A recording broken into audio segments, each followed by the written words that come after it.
खबरदार खबरदार खबरदार रेवंत रेड्डी खबरदार खबरदार टीआरएस जिंदाबाद మూసీ బాధితులను కాపాడుకుందాం కాపాడుకుందాం మూసీ బాధితులను జై తెలంగాణ జై తెలంగాణ జిందాబాద్ సిగ్గు పేదలను కూల్చడం సిగ్గు పేదలను కూల్చడం కాపాడుకుంటాం మూసీ బాధితులను కాపాడుకుంటాం మూసీ బాధితులను అండగా ఉంటాం. Save Musi save Musi save Musi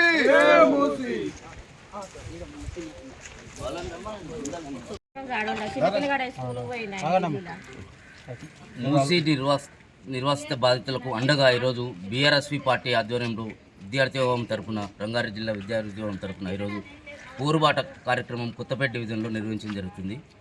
ఈ కార్యక్రమంలో భాగంగా ఈరోజు మూసీలో ఇండ్లు కోల్పోతున్నటువంటి వారిని పరామర్శించడానికి ఇంటింటికి మేము వెళ్ళి వారికి అండగా ఉంటామని చెప్పేసి టీఆర్ఎస్ పార్టీ తరఫుకెళ్ళి బీఆర్ఎస్ పార్టీ తరఫుకెళ్ళి మేము అండగా ఉంటామని చెప్పేసి వాళ్ళకు ధైర్యం నింపడానికి ఈరోజు మేము పార్టీ తరఫున ఇక్కడికి వచ్చాము. దాదాపు భారతదేశంలోనే అతిపెద్ద స్కామ్ జరగబోతుంది. అదే 1,50,000 కోట్ల రూపాయల స్కామ్, మూసీ స్కామ్.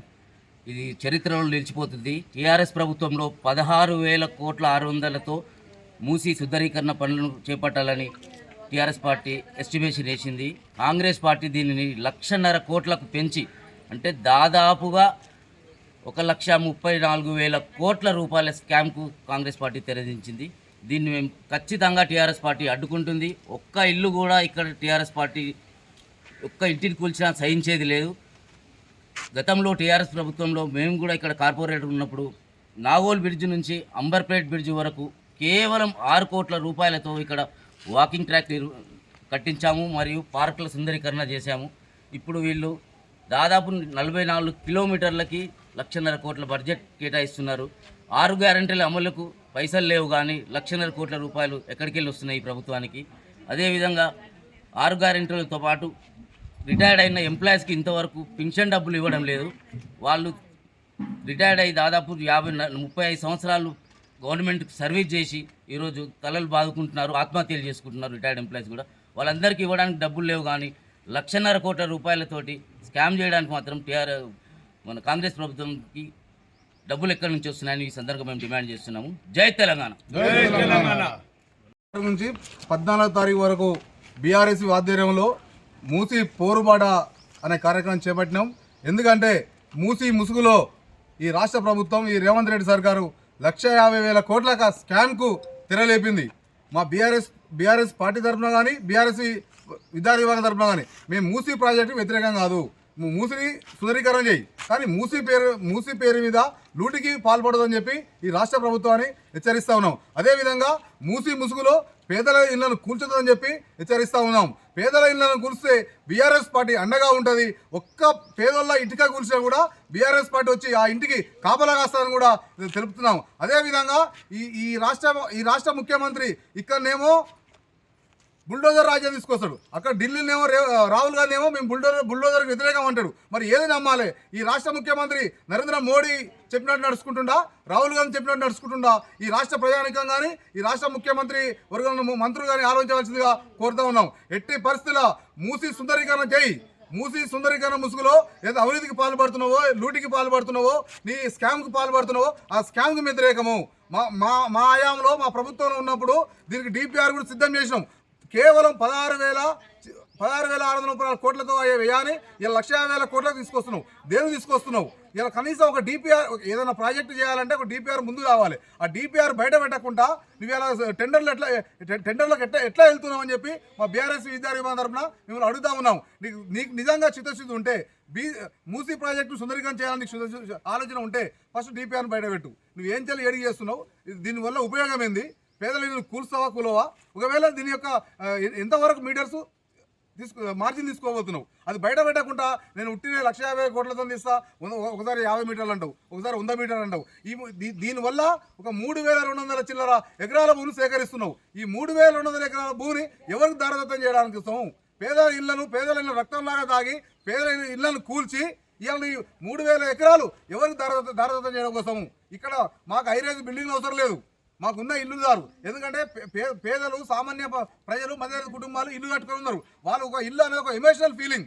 ప్రతి ఒక్కరికి కూడా, ప్రతి ఒక్క మనిషికి కూడా హైదరాబాద్ ఇల్లు అనేది ఒక ఎమోషనల్ ఫీలింగ్. వాళ్ళు ఎంతో కాయ కష్టం చేసి ఈఎంఐలు కట్టుకొని ఇల్లు కట్టుకుంటే ఇవాళ నువ్వు కూలగొడుతుంటున్నావు. అదే నీ అన్నకు తిరుపతి రెడ్డికి బఫర్ జోన్లో ఇల్లు ఉంది, ఎందుకు కూలగొట్టలేకపోయావు? నీ అన్నకో న్యాయం, ఈ పేదలకో న్యాయం అని చెప్పి కూడా బీఆర్ఎస్ పార్టీ తరఫున మేము అడుగుతా ఉన్నాము. నీకు ఎట్టి పరిస్థితిలో ఈ పేదల ఇళ్ళని కూర్చోడం మేము సహించాము. నువ్వు సుందరీకరణ చేయి, సుందరీకరణ మేము మద్దతు తెలుపుతాం, కానీ పేదల ఇళ్లను కూల్చకుండా సుందరీకరణ చేయాల్సిందిగా ఈ రాష్ట్ర ప్రభుత్వాన్ని హెచ్చరిస్తా ఉన్నాను.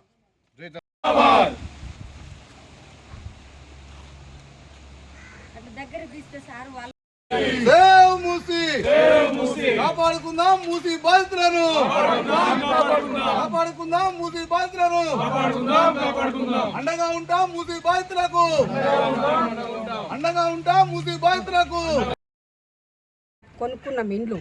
కొనుక్కున్నాం రిజిస్ట్రేషన్ చేయించుకున్నాం, ఇల్లు పన్ను కడుతున్నాం. మాకు లేని దుర్వాసన ఆయన ఉండట్లేదు, వచ్చి మాకు దుర్వాసన లేదు, ఏమున్నా సరే సార్ మాకైతే మూసి అసలు చెయ్యొద్దని అంటలేదు, చేసుకో. కానీ మా ఇండ్లు కొలిస్తే మాత్రం ఒప్పుకోం.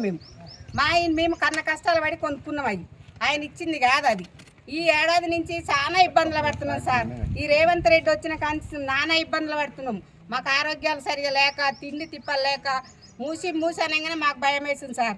ఎవరైనా మా ఇండ్ల జోలికి వస్తే మాత్రం సార్ మా మించి తొక్కుకుంటూ పోయినా చేసుకోమని, కానీ మా ఇండ్ల జోలికి మాత్రం రావద్దు, మూసి చేసుకోమని. మేము వస్తాలు వద్దంటలేవు, కానీ అంతకన్నా మాత్రం ఏం చేయొద్దు సార్, మా ఇండ్ల జోలికి రావద్దు. ఆయన అయితే ఇవ్వలేదు, ఈయన ఇవ్వలేదు మాకు. ఏంది రేవంత్ రెడ్డి ఇచ్చిన ఇల్లు కావాయి మాకు, మేము కష్టపడి కొనుక్కున్నాం ఇల్లు, అంతే సార్. ఎన్ని ఇల్లు పోతున్నాయమ్మా మొత్తం? వినాయక్ నగర్ మొత్తం పోతుందా? దాదాపు అంటే ఒక 600-700 ఇల్లు పోతున్నాయి. ఎన్ని సంవత్సరాల నుంచి ఉన్నారు మీరు ఇల్లు కట్టుకొని? 30 సంవత్సరాలకి వెళ్ళి పర్మిషన్లు అన్నీ ఉన్నాయి మీకు, కరెంటు, వాటర్ బిల్లు, ట్యాక్స్ అన్నీ కడుతున్నారు.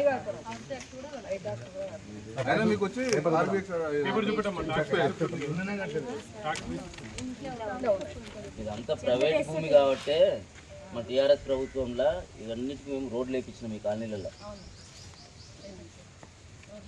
మీరు పట్టాలు కొనుక్కొని ప్లాట్లు చేసుకొని ఇల్లు కట్టుకుని పర్మిషన్లు తీసుకొని ఇల్లు కట్టుకున్నారు, కరెంటు ట్యాక్స్ కడుతున్నారు కాబట్టి మీకు రోడ్లు వేయించినాం, నల్లలు ఇప్పించినాం, అన్ని ఇప్పించినాం.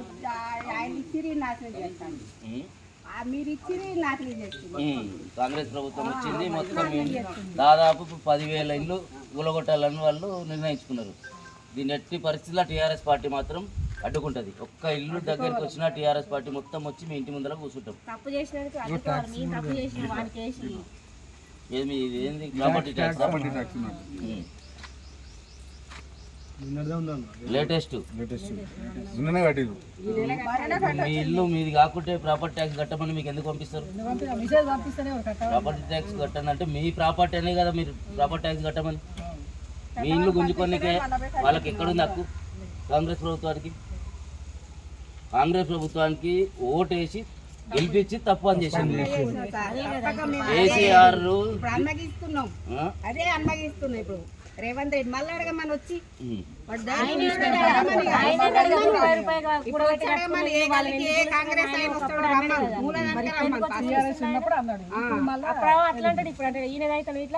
మేము కూడా మూసీని డెవలప్మెంట్ చేసినాం. కింద పార్క్ లాగా మంచిగా వాకింగ్ అంబర్పేట చౌరస్తా నుంచి నాగోల్ చౌరస్తా వరకు 6 కోట్ల రూపాయలతోటి మేము పార్కులు కట్టినాం, వాకింగ్ ట్రాక్ కట్టినాం 6 కోట్లతోటి. వీళ్ళు ఇప్పుడు 1,50,000 కోట్లు పెట్టి కడతా అంటున్నారు. అంటే 1,50,000 కోట్లు కడుపులో మింగాలని. ఖచ్చితంగా అందరం అడ్డుకోవాల్సిందే. మీరు ఏం కట్టుకున్నా మన ప్రభుత్వాన్ని మనం హెచ్చరించేది ఒకటే. అట్లేందుకు మమ్మల్ని మేమే చందాలేసిస్తాం వానికి కావాలంటే. నేను చెప్పేది ఏంటంటే మీరు ఏమన్నా డెవలప్మెంట్ చేసుకోండి, మూసి లోపల చేసుకోండి, మూసి దాటి బయట కాలనీలకు రావద్దు. మూసీ సుందరీకరణ మేము వ్యతిరేకం ఏం కాదు, చేసుకోండి. చేసుకుంటే డెవలప్మెంట్ చేస్తుంటే ఎవరు వద్దన్నారు. కాకపోతే మా ఇంట్లో జోలికి రావద్దు. పక్క మెట్టు నువ్వు ఎంత చేసినా మేము అంగీకరిస్తాము. మా ఇంట్లో జోలికి రావద్దు. మూసి బాధితులను కాపాడుకుందాం, కాపాడుకుందాం, కాపాడుకుందాం. మూసి బాధితులను